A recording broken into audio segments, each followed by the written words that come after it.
The church bells of Cedar Ridge rang out across the dusty Colorado morning, but to Eleanor Whitmore, they sounded more like a funeral march than a wedding song. She stood at the altar in her grandmother's yellowed wedding dress, the lace scratchy against her skin and smelling of mothballs and broken dreams. Sunlight streamed through the cracked church windows, lighting up the tears that rolled down her cheeks like tiny rivers of sorrow. Do you, Eleanor Marie Whitmore, take this man to be your lawfully wedded husband?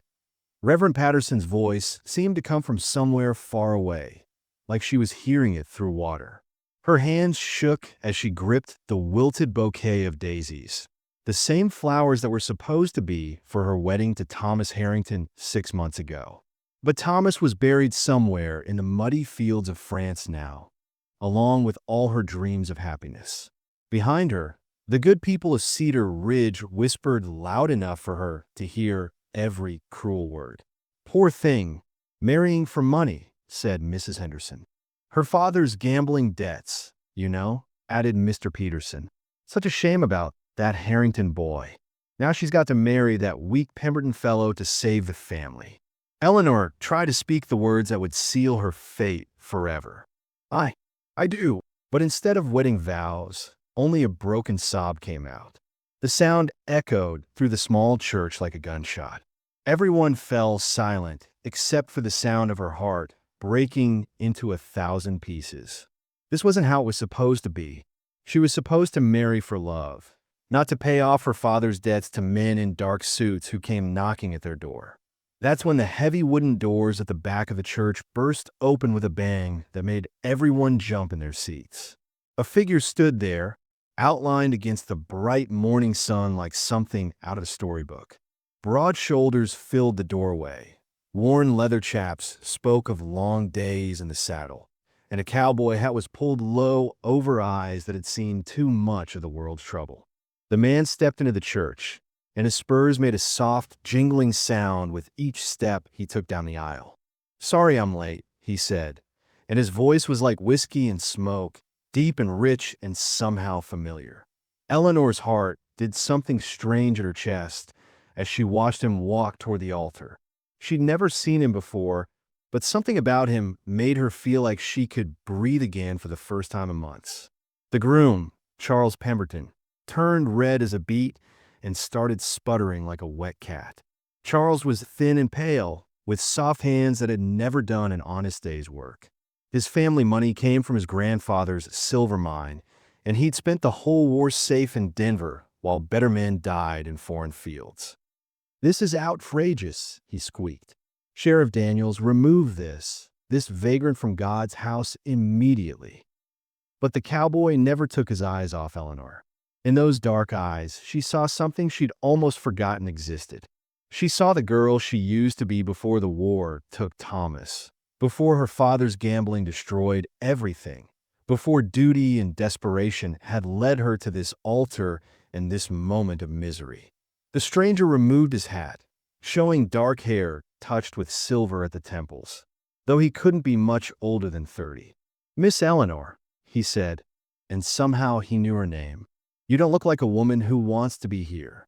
Judge Whitmore, Eleanor's father, rose from the front pew like an avenging angel in his Sunday best.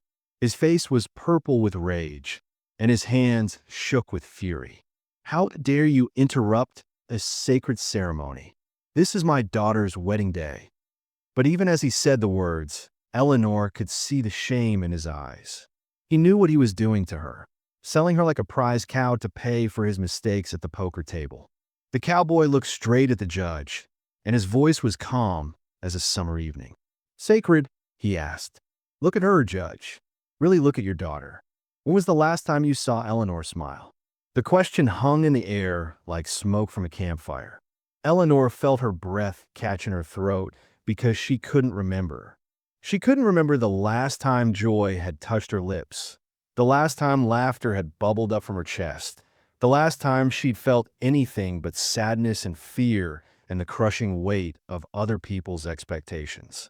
The whole church was staring at her now, waiting for someone to say something. Charles was red-faced and furious. Her father looked like he wanted to crawl under a rock. Reverend Patterson clutched his Bible like it might save him from the awkwardness. And Eleanor just stood there in her grandmother's dress, tears streaming down her face, feeling more lost and alone than ever. But the cowboy's eyes were kind, and when he looked at her, she felt like maybe, just maybe, someone in this world understood what it was like to have your heart broken into so many pieces you didn't think it would ever beat right again. "Miss Eleanor," he said again, and his voice was gentle as a spring rain. "My name is Jack Morrison. I served with Thomas Harrington in France. He asked me to give you something." Eleanor's world stopped spinning. The church, the people, the whispers, everything faded away except for those words. Thomas had mentioned a Sergeant Morrison in his letters, the man who'd become like a brother to him in those terrible trenches. The man Thomas had trusted with his life, and apparently with something more precious than that. Jack reached into his vest pocket and pulled out an envelope, yellowed and stained with what might have been blood. Eleanor's name was written across it in Thomas's familiar handwriting, the same hand that had written her love letters for 2 years before the war took him away. "He made me promise," Jack said quietly, "that if something happened to him, I'd find you and give you this. I've been looking for you for 6 months, Eleanor. I rode through 3 states and asked in 100 towns until I found someone who knew the Whitmore family of Cedar Ridge." Eleanor's hands trembled as she reached for the letter. This was Thomas's last gift to her, his final words from beyond the grave. But more than that, this cowboy, this Jack Morrison, had kept a promise to a dying man. He'd spent 6 months searching for her, and he'd arrived at the exact moment when she needed saving the most. "I don't know what that letter says," Jack continued, "but I know Thomas Harrington loved you more than life itself. And I know he wouldn't want to see you like this, marrying a man who doesn't deserve you just because someone told you it was your duty." Eleanor's hands shook like autumn leaves as she took the blood-stained envelope from Jack Morrison. The paper felt fragile between her fingers, as if it might crumble to dust at any moment. Thomas's handwriting looked exactly the same as it had in all his letters from France, neat and careful despite whatever terrible conditions he'd been living in when he wrote this final message. The whole church held its breath as Eleanor carefully opened the envelope.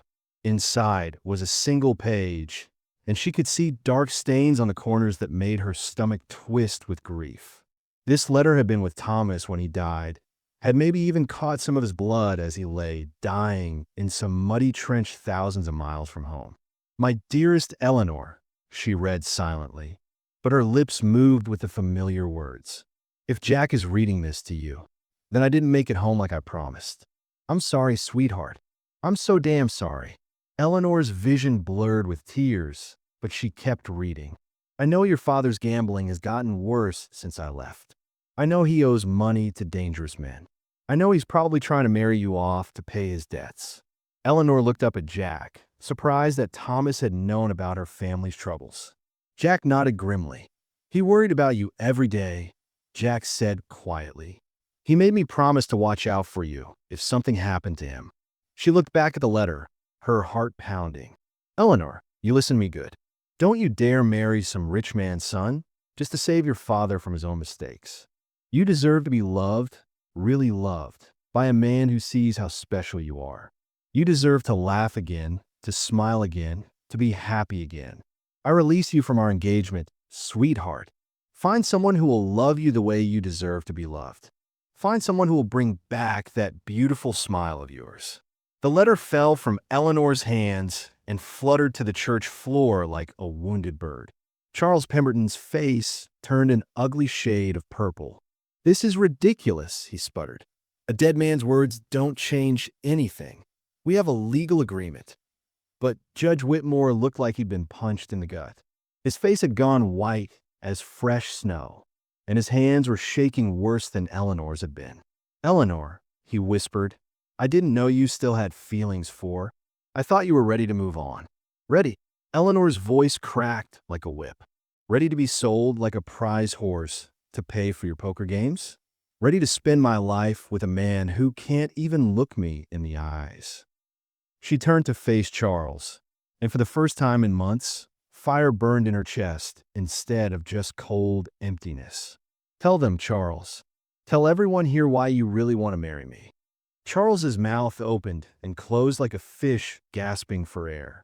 The whole church was staring at him now, waiting for an answer. Mrs. Henderson leaned forward in her pew, eager for gossip. Mr. Peterson adjusted his glasses to get a better look at the drama unfolding at the altar. "It's not about the money," Charles finally stammered, but his voice sounded like a lie even to his own ears. I care for Eleanor. I want to give her a good life." Jack Morrison stepped forward, and suddenly the temperature in the church seemed to drop 10 degrees. "Funny thing about the war, Pemberton," Jack said, his voice quiet but deadly. "It taught me to spot a liar from a mile away. You don't give a damn about Eleanor. You need her family's political connections to get yourself elected to the territorial legislature. Ain't that right?" Charles's face went from purple to bright red. "How dare you? I don't have to explain myself to some saddle tramp." "Maybe not to me," Jack replied. "But you might want to explain to all these good people why you paid $3,000 to avoid military service while better men died for their country." A gasp ran through the church like wildfire. Eleanor stared at Charles in shock. She'd wondered why he'd never enlisted, why he'd stayed safe in Denver while Thomas and boys like him had gone off to fight and die. Now she knew the truth, and it made her sick to her stomach. "That's not. I had important business," Charles stammered, but no one was listening to his excuses anymore. The people of Cedar Ridge had lost sons and brothers and husbands in that terrible war, and they had no patience for rich boys who bought their way out of service. Eleanor looked at her father, and for the first time in her life, she saw him clearly. Not as the strong judge who'd raised her after her mother died, but as a weak man who'd gambled away their future and was willing to sacrifice his daughter's happiness to save his own skin. "How much?" she asked quietly. Judge Whitmore looked confused. "How much what? How much do you owe? How much is my happiness worth to you?" Her father's shoulders sagged, like he was carrying the weight of the world. $5,000, he whispered. "But Eleanor, you don't understand. These men, they'll hurt us if I don't pay. They'll take the house, our land, everything." Eleanor nodded slowly, then turned to look at Jack Morrison, this stranger who'd ridden hundreds of miles to keep a promise to a dead man. This cowboy who'd looked at her with kind eyes and seen the broken pieces of her heart. This man who'd asked when she'd last smiled, as if her happiness actually mattered to someone in the world. "You said Thomas asked you to watch out for me," she said to Jack. "What did you have in mind?" Jack's eyes met hers, and she saw something there that made her pulse quicken. Not pity, not charity, but respect. Like he saw her as a person worth saving, not just a problem to be solved. "Come with me," he said simply. "I've got a ranch about 50 miles north of here. It's not much, but it's honest work and clean air, and nobody tells you who you have to marry or how you have to live. You can teach school if you want, or help me with the cattle, or just sit on the porch and figure out who Eleanor Whitmore really is when nobody's telling her what to do." Eleanor felt something she hadn't felt in months, maybe years. Hope. It started as a tiny spark at her chest and grew warmer with every breath. "What about my father's debts?" Jack was quiet for a long moment. Then he reached into his other pocket and pulled out a leather pouch. The coins inside clinked softly as he hefted it in his palm. "I've been saving for 5 years to buy more land," he said. "It's not much by rich folk standards, but it might be enough to help a friend in trouble." Judge Whitmore stared at the pouch like it was a snake that might bite him. "You do that? For strangers?" "Thomas Harrington wasn't a stranger," Jack said firmly. "He was the best man I ever knew, and he loved your daughter more than his own life. If helping Eleanor means keeping a promise to him, then it's the easiest decision I ever made." Eleanor looked around the church at all the faces staring back at her. Some looked shocked, some disapproving, some curious about what she'd do next. But for the first time in her life, she realized she didn't care what any of them thought. Thomas's letter had set her free, and Jack Morrison was offering her a chance to stay free. She reached down and picked up her wilted bouquet from where she dropped it. Then she walked over to where Charles stood red-faced and furious, and she held the flowers out to him. "Find yourself another bride, Charles," she said clearly, loud enough for everyone to hear. "One who actually wants to marry you." Then she turned to Jack Morrison, this stranger who'd become her salvation, and said the words that would change everything. "I choose freedom." But as they started walking toward the church doors together, Sheriff Daniels stepped into the aisle and blocked their path. His hand rested on his gun belt, and his face was grim. Behind him, Judge Whitmore stood up slowly, and Eleanor's heart sank as she realized what was happening. "I'm sorry, Eleanor," her father said, his voice heavy with shame, "but I can't let you leave with this man." "Sheriff, I'm filing charges of attempted kidnapping against Jack Morrison." Sheriff Daniels stood in the church doorway, his weathered hand resting uncertainly on his gun belt.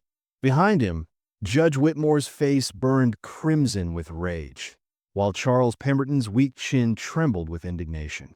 "Now see here, Morrison," Sheriff Daniels said, his voice lacking conviction. "Judge Whitmore here says you're kidnapping his daughter."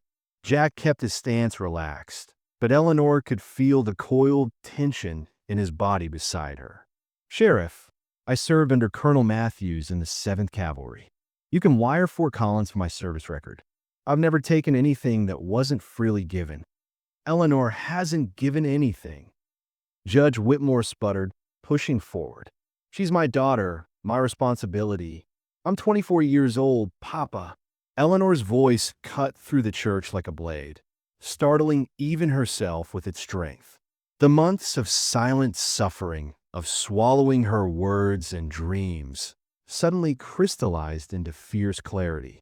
"Thomas is dead. I'll mourn him properly. I will not marry Charles Pemberton, and I will not be sold to pay your gambling debts."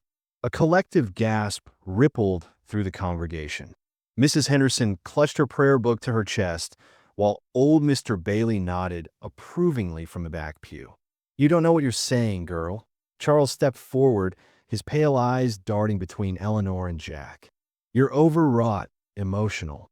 Women can't think clearly when they're hysterical. The lady seems plenty clear to me." Jack's voice carried the quiet authority of a man accustomed to being obeyed. "And she's not hysterical. She's free." Sheriff Daniels removed his hat, running his fingers through thinning gray hair. He'd known Eleanor since she was a girl, watched her teach Sunday school, and help every family in need. "Eleanor, honey, you sure about this? Once you walk out that door." "I'm sure, Sheriff Daniels."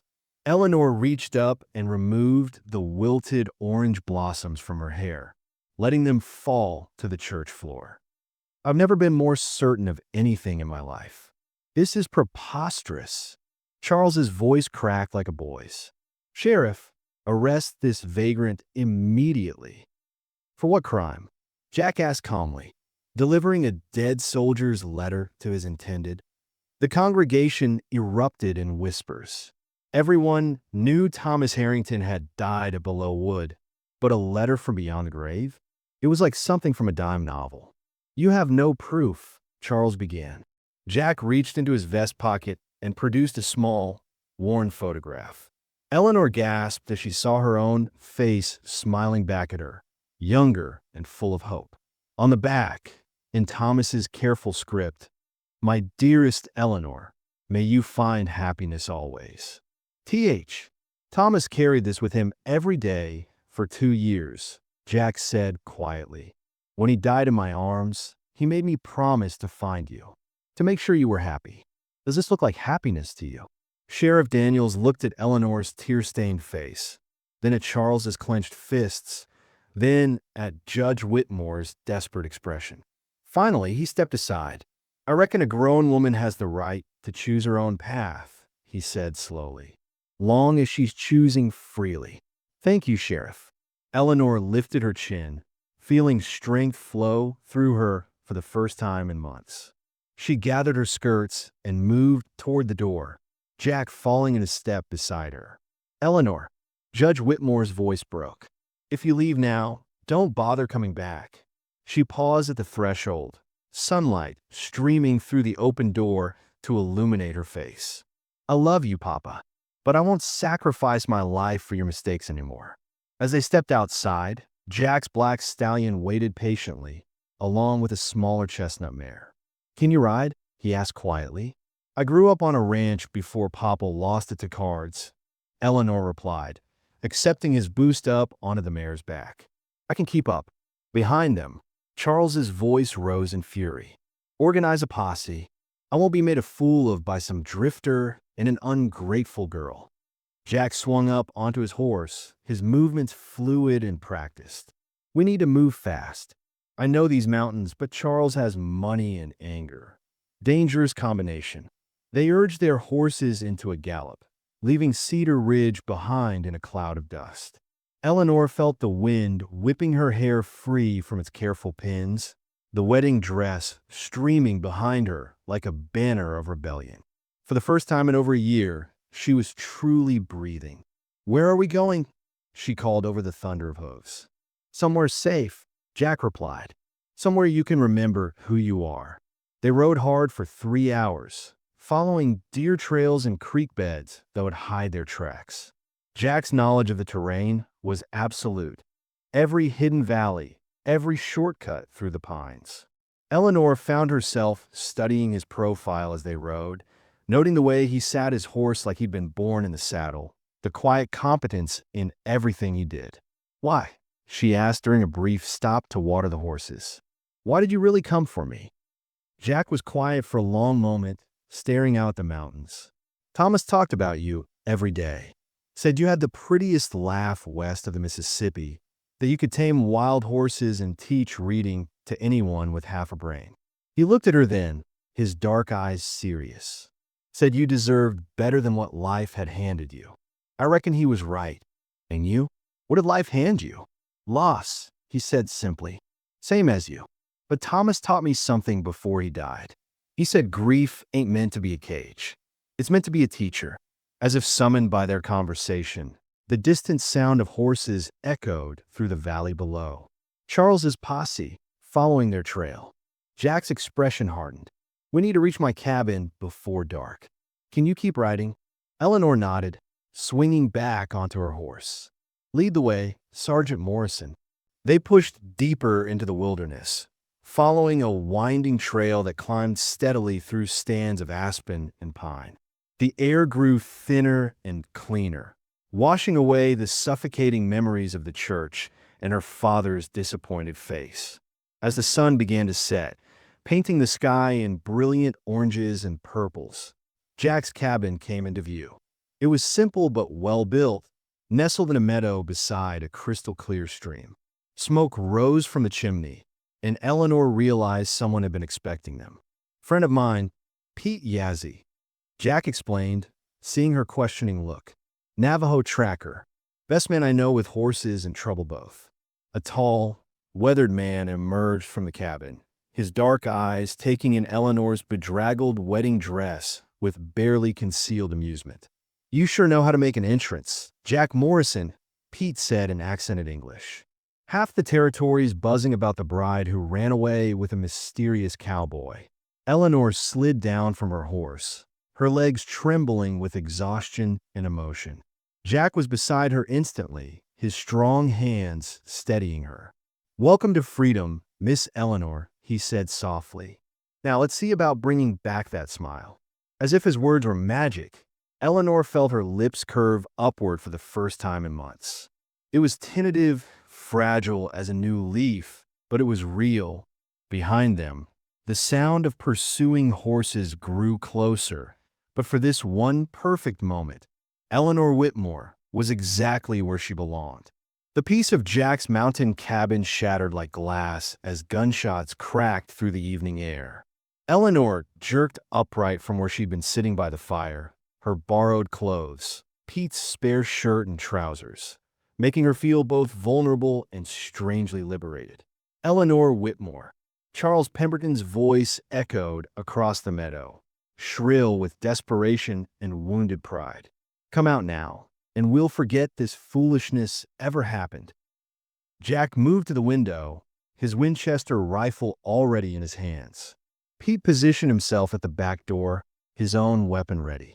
Through the glass, Eleanor could see at least 8 mounted men surrounding the cabin, their torches creating dancing shadows in the gathering darkness. "You're surrounded, Morrison," Charles continued. "Return my bride immediately, or you'll hang for kidnapping." "I'm not your bride."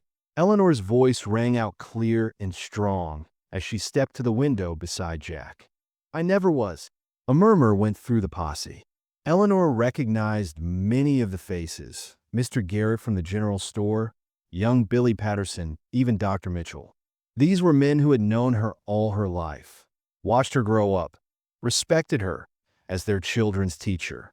"Eleanor, honey," came a different voice, Sheriff Daniels, trying to sound reasonable.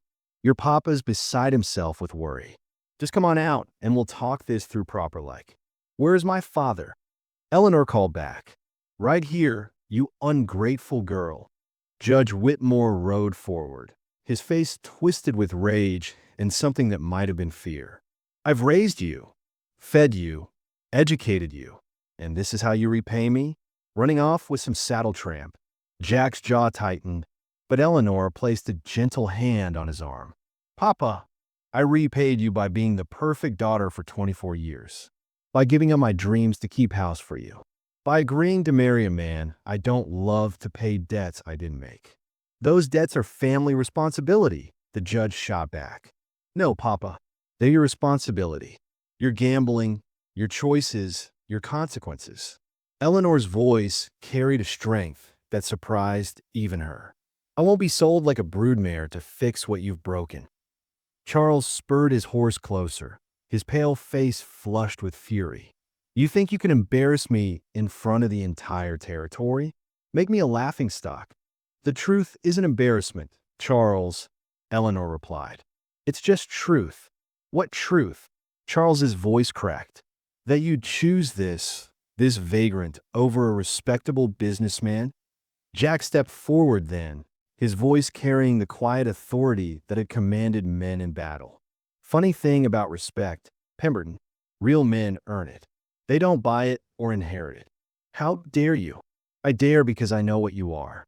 Jack's words cut through the night like a blade. "10th Mountain Infantry, Company B. I checked the rolls when we got back from France. You were supposed to ship out with us in 1917. The meadow fell silent except for the crackling of torches and the nervous shifting of horses. Eleanor looked at Charles, seeing something crumble in his expression. I had business responsibilities," Charles stammered. "You had Daddy's money," Jack replied coldly. $300 to buy your way out of service while better men died in trenches. Thomas Harrington died at Belleauwood. Jimmy Morrison from the next valley overdied at Chateauguay. But you stayed home, counting profits from government contracts. Dr. Mitchell shifted uncomfortably in his saddle. "Charles, is this true?"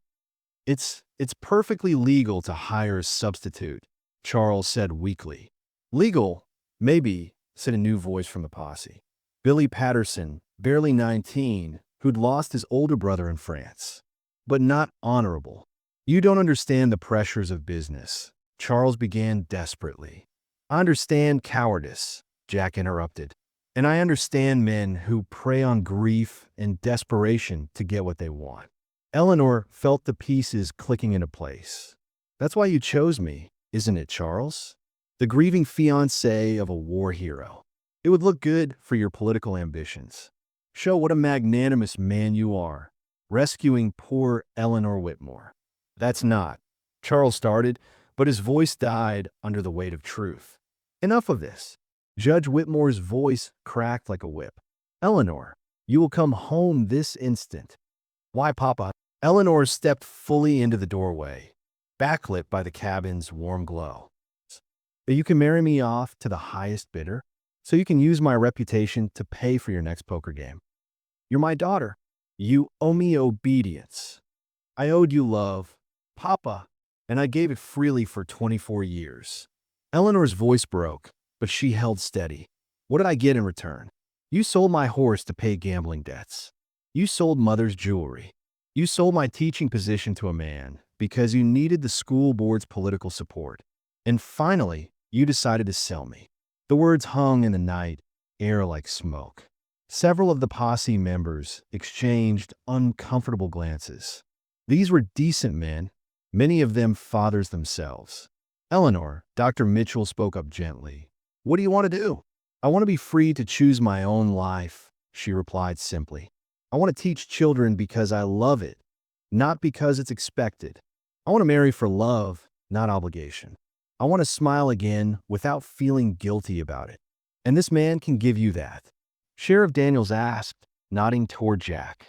Eleanor looked at Jack, seeing not just the rugged cowboy who had rescued her, but the gentle man who'd delivered a dead soldier's promise, who'd listened to her fears without judgment, who'd offered protection without demanding payment.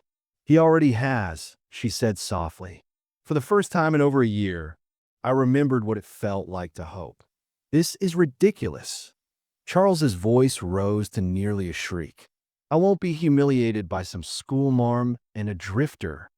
His hand moved toward the gun at his hip. The meadow erupted in motion. Jack's rifle came up smoothly. Pete appeared in the doorway with his weapon raised, and half the posse drew their guns in confusion, unsure who to aim at. Easy now, Sheriff Daniels called out, his own gun still holstered. Nobody needs to die over this. But Charles was beyond reason, his face contorted with rage and humiliation. I paid good money for that woman. Her father owes me. I owe you nothing. Eleanor's voice cut through his ranting. A woman is not property to be bought and sold. In the eyes of God and the law. In the eyes of God, I was never yours, Eleanor replied firmly. And the law requires consent, which I have never given and never will. Charles's gun cleared leather, swinging toward Eleanor. Jack moved like lightning, his rifle barrel catching Charles in the wrist and sending the pistol spinning into the darkness. Charles screamed and clutched his arm.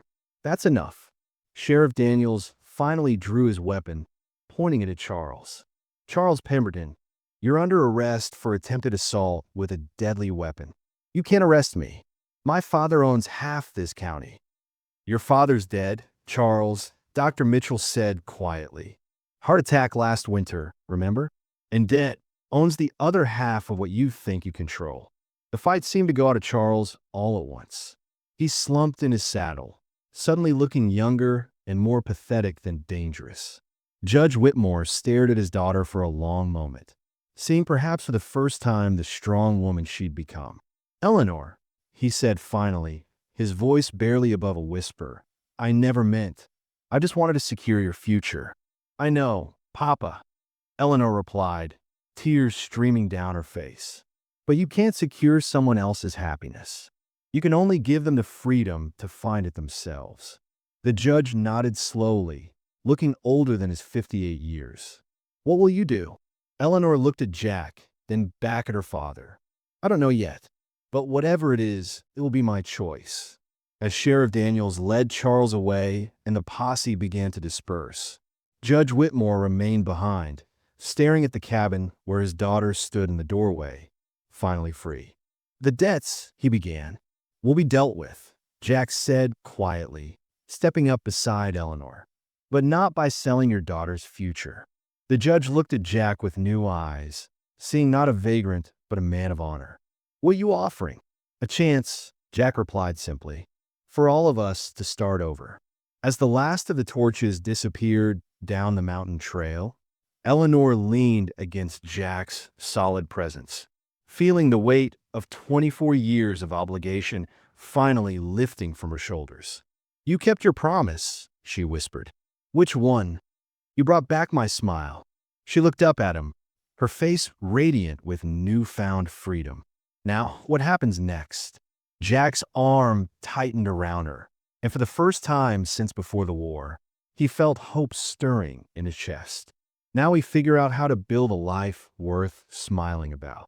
3 days after the siege, Eleanor stood on the cabin's front porch, watching the sunrise paint the Colorado peaks in shades of golden rose. The borrowed men's clothes had been replaced by a simple blue dress that Pete had somehow procured from town, and for the first time in months, she felt like herself again. The sound of boots on wooden planks made her turn. Jack emerged from the cabin, two steaming cups of coffee in his hands, his dark hair still tousled from sleep. "Couldn't sleep either?" he asked, offering her a cup. "Too much to think about," Eleanor admitted, accepting the coffee gratefully. "Papa rode back yesterday looking like he'd aged 10 years. The debts are worse than I thought. Nearly $3,000 to various creditors." Jack was quiet for a moment, staring out at the mountains. "Eleanor, there's something I need to tell you. Something I should have said before." She studied his profile, noting the tension in his jaw. "What is it?" "I'm not the drifter everyone thinks I am." He reached into his shirt pocket and pulled out a worn leather pouch. "Thomas wasn't the only one who talked about home during the war. I talked plenty too, about the ranch I was going to buy, the cattle I was going to raise, the life I was going to build when I got back." He opened the pouch, revealing a collection of gold coins and folded banknotes. Eleanor's eyes widened. "Jack, where did this come from?" "Honest work," he said quickly. 5 years of mining claims that paid off, cattle drives where I saved every penny, poker games where I was smarter than I was lucky." He closed the pouch. "There's enough here to pay your father's debts twice over." Eleanor stared at him, her coffee growing cold in her hands. "Why are you telling me this?" "Because I have a proposition. Not marriage," he added quickly, seeing her expression. "A partnership." "What kind of partnership?" Jack set down his coffee and turned to face her fully. "I bought my eye on a spread about 20 miles south of here. Good water, plenty of grazing, close enough to town for." He paused, looking almost shy. "For a school, if someone was minded to teach." Eleanor's heart began to beat faster. "Jack, what are you saying?" "I'm saying I could pay your father's debts, and you could come work the ranch with me as a full partner. Equal shares, equal say in everything. You wouldn't owe me anything except honest work." His voice grew quieter. "And you'd be free to leave whenever you wanted. No strings, no obligations." "Why?" The word came out as barely a whisper. "Why would you do that?" Jack looked down at his hands. "Because Thomas made me promise to make sure you were happy. And because—" he took a deep breath. "Because in 3 days, you've made me remember what it feels like to hope for something besides just surviving." Eleanor felt tears prick her eyes. "Jack, I can't let you sacrifice everything you've worked for." "It wouldn't be a sacrifice if it's what I want," he interrupted gently. "I've been alone for a long time, Eleanor. Since before the war, if I'm honest. My wife died of cholera in 14, and I thought that was it for me. I'd had my chance at happiness." "What changed your mind?" "You did." He looked at her then, his dark eyes serious. "The way you stood up to your father, the way you chose freedom over security, the way you smiled when you heard that harmonica." He shook his head. "I haven't seen courage like that since the war. And I realized that maybe if you could find the strength to start over, so could I." Eleanor set down her coffee cup and moved closer to him. "What was her name?" "Your wife." "Mary Catherine. Irish girl from Denver. Red hair, green eyes, laugh that could wake the dead." Jack's smile was sad but peaceful. "She would have liked you, I think. She always said the bravest people are the ones who choose love over fear." "Is that what you're doing?" "Choosing love over fear." Jack's hands came up to frame her face, his thumbs brushing away tears she hadn't realized were falling. "I'm choosing hope over loneliness. I'm choosing partnership over solitude. I'm choosing—" He paused, searching her eyes. "I'm choosing you, if you'll have me. Not as a rescue or an obligation, but as a choice." "Jack, you don't have to answer now," he said quickly. "Think about it. Talk to your father. Make sure it's what you really want." But Eleanor was already shaking her head. "I don't need time to think. I know what I want." She covered his hands with hers. "I want to teach children who hunger for learning. I want to help build something lasting and good. I want to wake up every morning knowing I'm choosing my life, not having it chosen for me. And And I want to do it all with a man who kept a promise to a dying soldier, who offered everything he had to a woman he barely knew, who plays harmonica under the stars, and makes me remember what it feels like to laugh." Jack's smile transformed his entire face. "Is that a yes to the partnership?" "It's a yes to everything," Eleanor whispered. "The ranch, the school, the future we could build together."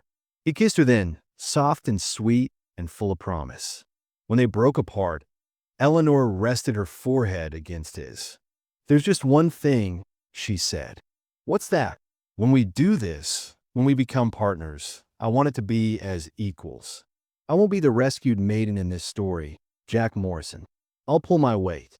I wouldn't expect anything less from the woman who faced down a posse to claim her freedom," Jack replied with a grin. They were interrupted by the sound of horses approaching. Judge Whitmore rode into the clearing, looking haggard but determined. Behind him came an unexpected sight. Half the town of Cedar Ridge, including Sheriff Daniels, Dr. Mitchell, and even Mrs. Henderson from the church. "Papa," Eleanor called out, stepping down from the porch with Jack beside her. The judge dismounted slowly, his face grave. "Eleanor, I've come to ask your forgiveness, and to tell you that the whole town's been talking since the other night."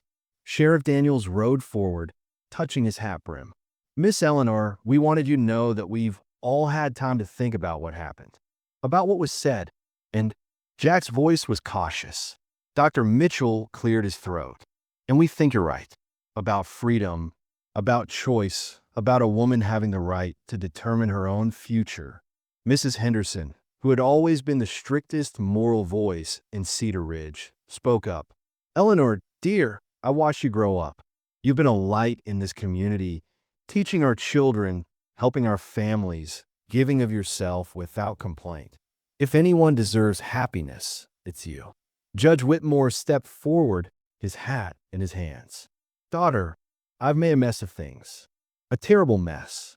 But these good people have reminded me that a father's job isn't to control his daughter's life. It's to give her the strength to live it well. Papa, let me finish." He held up a hand. "I've spoken with the banker, with my creditors. I'm selling the house, the remaining land, everything I have left. It won't cover all the debts, but it's a start." "Judge," Jack stepped forward, "that won't be necessary. Son, I appreciate the thought, but this is my responsibility." "No," Jack interrupted gently. "This is our community, and communities take care of their own." He looked around at the assembled townspeople. "I have a proposition for all of you." Over the next hour, Jack outlined his plan. He would pay Judge Whitmore's debts in exchange for a chance to prove himself as part of Cedar Ridge. He and Eleanor would start their ranch. She would establish a proper school, and together they would help build the kind of community where everyone could thrive. "But why?" Judge Whitmore asked, his voice thick with emotion. "Why would you do this for people you barely know?" Jack looked at Eleanor, then back at the judge. "Because a good soldier, Thomas Harrington, taught me that we're all responsible for each other's happiness. And because your daughter taught me that sometimes the bravest thing you can do is choose to trust in something better." As the sun climbed higher into the Colorado sky, Eleanor felt the last of her old life falling away like shed skin. The future stretched ahead, uncertain but bright with possibility. "So what happens now?" she asked Jack as the townspeople began to mount up for the ride back to Cedar Ridge. "Now we get to work," he replied, taking her hand. "We've got a ranch to build, a school to start, and a life to create together." "Together," Eleanor repeated, loving the sound of the word. But even as happiness filled her heart, she noticed the careful way Jack had phrased everything: as partners, as friends, as collaborators in a shared dream. He had offered her everything except the one thing she was beginning to realize she wanted most: his heart, given freely and completely, not just out of obligation to a dead soldier's promise.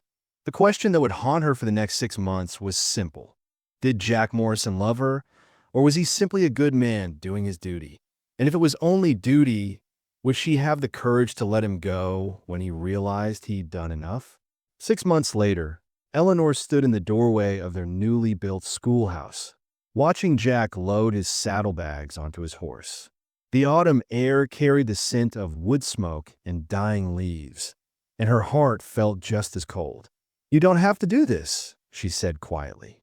Jack paused, his hands stilling on the leather straps. "Eleanor, you deserve better than a man who's just keeping a promise to a dead friend. What if I told you that you're wrong? What if I told you that I—" "Don't." Jack's voice was gentle but firm.